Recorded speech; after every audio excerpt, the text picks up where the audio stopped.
Hi friends, तो चलिए question number 41 है। क्या कह रहा है क्वेश्चन कि एक राशि को ए बी सी तीनों में इस प्रकार बांटा गया है कि ए का भाग बी के भाग का 2 गुना है और बी का भाग सी के भाग का 4 गुना है, तो उनके भागों का अनुपात है। इसे बाई ऑप्शन भी इस क्वेश्चन को सॉल्व कर सकते हैं। तो ऑप्शन में पहले वाला ए की वैल्यू होगी, दूसरे वाला बी की वैल्यू, तीसरा वाला सी की वैल्यू। भाग बी के भाग का 2 गुना, तो किस ऑप्शन में ए की वैल्यू बी के 2 गुना है, तो इसमें 2 का 2 गुना कितना होना चाहिए, यहाँ पर 4 होना चाहिए, बट यहाँ पर 1 दिया गया, तो यानी ये हमारा ऑप्शन गलत है। 2 गुना करना है ए, तो बी का 2 गुना है 4 का 2 गुना 8, यहाँ पर 8 नहीं है। ये वाला ऑप्शन देखिए, यहाँ पर 4 का 2 गुना 8, लेकिन यहाँ पर 2 है। तो में क्या है कि 4 का 2 गुना कितना होता है 8, यानी फिर यहाँ पर 8 दिया गया। और क्या कह रहा है, बी का भाग जो है सी के भाग का 4 गुना, सी का भाग कितना है 1, तो 1 का 4 गुना कितना है बी, 1 का 4 गुना बी, और बी का 2 गुना कितना है ए। तो ये थर्ड वाला ऑप्शन हमारा राइट आंसर हो जाएगा। हम 41 नंबर क्वेश्चन को विदाउट ऑप्शन कैसे सॉल्व करेंगे। तो क्या कह रहा है, ए का भाग बी के भाग का 2 गुना है, तो सबसे पहले हम इसे इक्वेशन के रूप में लिख लेंगे। क्या कह रहा है कि ए का भाग, यानी ए का भाग कितना है बी का 2 गुना है, ए इज इक्वल टू कितना हो जाएगा बी का 2 गुना, यानी 2 से गुणा कर देंगे, यानी ए इज इक्वल टू 2b। और क्या है दिया गया है, बी का भाग सी के भाग का 4 गुना, यानी बी इज इक्वल टू सी के भाग का कितना है 4 गुना, यानी 4c। तो अभी मैं यहाँ पर 1a is equal to 2b लिख सकते हैं और 1b is equal to 4c। तो हमने पहले ही क्लास में डिस्कस किया था कि जब भी इस टाइप का रहेगा तो ए की वैल्यू कितनी आएगी 2 और बी की वैल्यू 1, यानी a अनुपात बी कितना हो जाएगा 2:1। और यहाँ पर कितना हो जाएगा, बी की वैल्यू 4, सी की वैल्यू 1, यानी बी अनुपात सी इज इक्वल टू हो जाएगा कितना 4:1। तब हम ए बी सी तीनों की वैल्यू निकाल सकते हैं, यानी ए अनुपात बी अनुपात सी हम ऐसे उल्टा एन के रूप में गुणा करेंगे। 4 दूना कितना 8, फिर 4 एक कम 4, फिर 1 एक कम 1, यानी 8 4 1। हमारे क्वेश्चन का राइट आंसर कितना हो जाएगा 8 4 1। तो आइए देखते हैं क्वेश्चन नंबर 42। ये बहुत ही अच्छा क्वेश्चन है। इसमें क्या है कि 3400 रुपये को ए बी सी डी तीनों को इस प्रकार बांटा जाता है कि ए और बी और सी और डी के भावों का अनुपात 2:3, 4:3, 2:3 है, तो बी और डी के भागों का योग हमें ज्ञात करना है। तो हम इस क्वेश्चन को कैसे सॉल्व करेंगे, हम सभी अनुपातों को लिख लेंगे पहले कि दिया गया है ए अनुपात बी इज इक्वल टू है 2:3, बी अनुपात सी इज इक्वल टू दिया गया है 4:3, सी अनुपात डी इज इक्वल टू दिया गया है 2:3। सबसे पहले हम ए अनुपात बी अनुपात सी अनुपात डी को निकालेंगे। कैसे निकालेंगे, इससे पहले के वीडियोज में आप सभी देख चुके हैं। ए अनुपात बी अनुपात सी अनुपात डी कैसे निकालेंगे, हम पहले सबका गुणा करें, 2 चौका 8 दूना 16, फिर एक संख्या को छोड़कर यहाँ पर एक संख्या लेकर गुणा करेंगे, 4 दूना 8 तिरिक 24, फिर इस संख्या को छोड़ के और एक संख्या लेकर 2 3 6 तिरिक 18, फिर अनुपात में फिर इस संख्या छोड़ के 3 संख्या गुणा करेंगे, 3 त्रिकोण तिरिक 27, यानी ए बी सी डी तीनों का अनुपात 16 24 18 27 आ गया है। तब हमें क्या करना है, बी और डी के भागों का योग ज्ञात करना है। बी और डी के भाग, बी की वैल्यू कितनी है यहाँ पर 24 है, डी की वैल्यू कितनी है 27 है।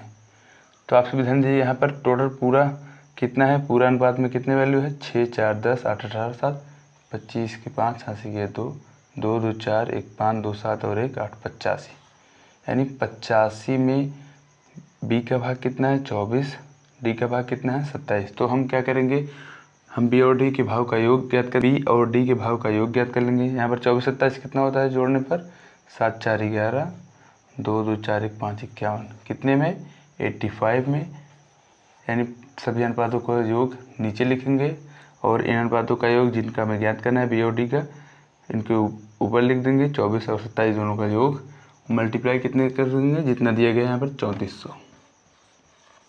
अब इसे सॉल्व कर लेंगे, 5 से कट जाएगा 17 बार, 5 6 30, 5 40 0, फिर 17 चौका 68 0, यानी हमारे क्वेश्चन का राइट आंसर कितना जाएगा 51 मल्टीप्लाई बाई 40 करेंगे तो कितना जाएगा 2040 रुपये। ये हमारे क्वेश्चन का राइट आंसर हो जाएगा।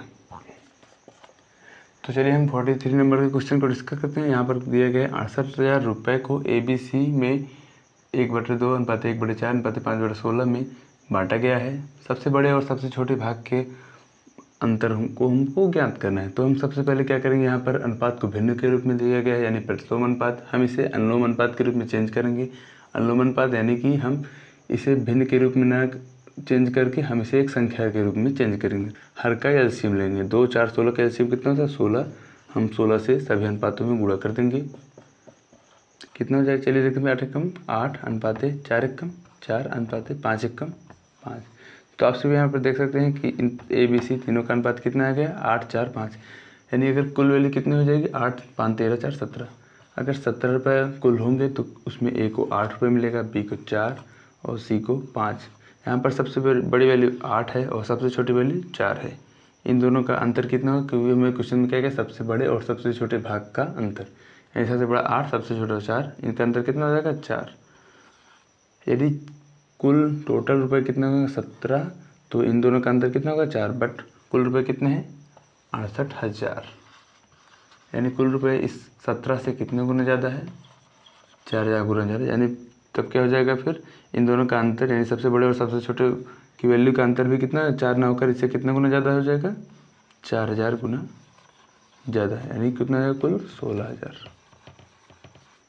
तो 16000 यही हमारे क्वेश्चन का राइट आंसर हो जाएगा। ये आप सभी के लिए होमवर्क है, आप सभी इसका आंसर कमेंट बॉक्स में दीजिएगा। फिर 45 नंबर क्वेश्चन देखे हैं। यहाँ पर है 3000 रुपये को ABC में इस प्रकार बांटा गया है कि A का भाग B और C के कुल भाग का 1/3 है और B का भाग A और C के कुल भाग का 2/3 है।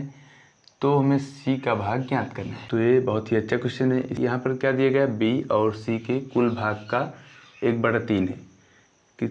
क्या है B और C के कुल भाग का 1/3 क्या है A का भाग है। तो हम यहाँ पर भिन्न के रूप में देख सकते हैं। भिन्न से पहले क्या है B और C, यानी B प्लस C क्या है B प्लस C के कुल भाग का।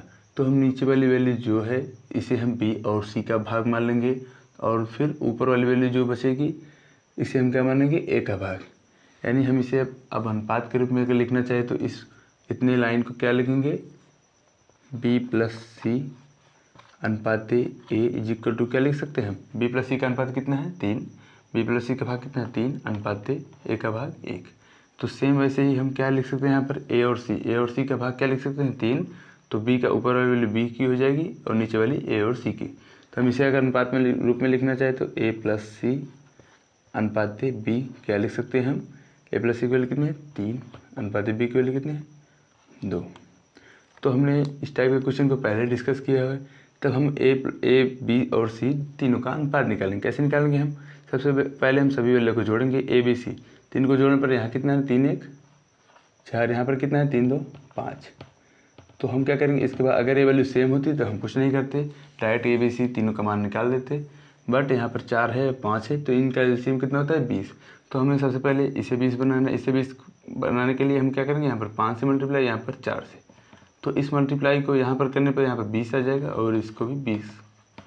तो अब ये 5 जो इसका हमने मल्टीप्लाई किया इसका दोनों अनुपात में मल्टीप्लाई होगा, यानी कि इस अनुपात में 5 से गुणा होगा, इस अनुपात में कितने से 4 से गुणा होगा। तब क्या हो जाएगा, तब अगर 5 से गुणा होगा तो यहाँ पर कितना 5 है 15, यहाँ पर कितना 5 एकम 5। यानी इस अनुपात की वैल्यू कितनी हो जाएगी B प्लस C अनुपात A इज इक्वल टू कितना जाएगा 15 अनुपात 5। वैसे ही इसका अनुपात क्या वैल्यू कितना जाएगा A प्लस C अनुपात B इज इक्वल टू कितना जाएगा, यहाँ पर 4 से 4 3 12 4 दूना 8। तो यहाँ पर A की वैल्यू कितनी है 5, B की वैल्यू कितनी है 8 और यहाँ पर क्या है अगर B की वैल्यू है कितनी 8 और B प्लस C की वैल्यू 15 है तो C की वैल्यू कितना है, यानी 8 प्लस कितना हो जाएगा कि 15 हो जाए तो 8 प्लस 7। तो यहाँ पर A B C तीनों की वैल्यू कितनी आ गई, A की वैल्यू 5, B की वैल्यू 8, C की वैल्यू 7। तो हमें C का भाग ज्ञात करना है। C का भाग हम डायरेक्ट भी ज्ञात कर सकते हैं। कैसे ज्ञात करेंगे हम, C का भाग कितना है यहाँ पर 7 है, कितने में यानी टोटल A B C तीनों का जोड़ देंगे। A का मान कितना है 5, B का मान 8 और C का मान 7। तो 8 5 13 13 7 20, यानी 20 में C की वैल्यू कितनी है 20 में C को 7 मिला है, बट हमारे क्वेश्चन में कितना है 20 ना होकर कितना है 3000। तो हमें 3000 से यहाँ पर मल्टीप्लाई करना है। तो कितना हो जाएगा फिर, तो 150 फिर 15 सत्ते 105 जीरो यानी 1050 रुपये। यहाँ पर C की वैल्यू कितने आ गई 1050 रुपये, यही हमारे क्वेश्चन का आंसर हो जाएगा। तो आप सभी ध्यान दीजिए, 46 नंबर का क्वेश्चन है, ये आप सभी के लिए होमवर्क है। इससे पहले 45 नंबर के क्वेश्चन की तरह है, तो आप सभी इस क्वेश्चन का आंसर कमेंट बॉक्स में दीजिएगा।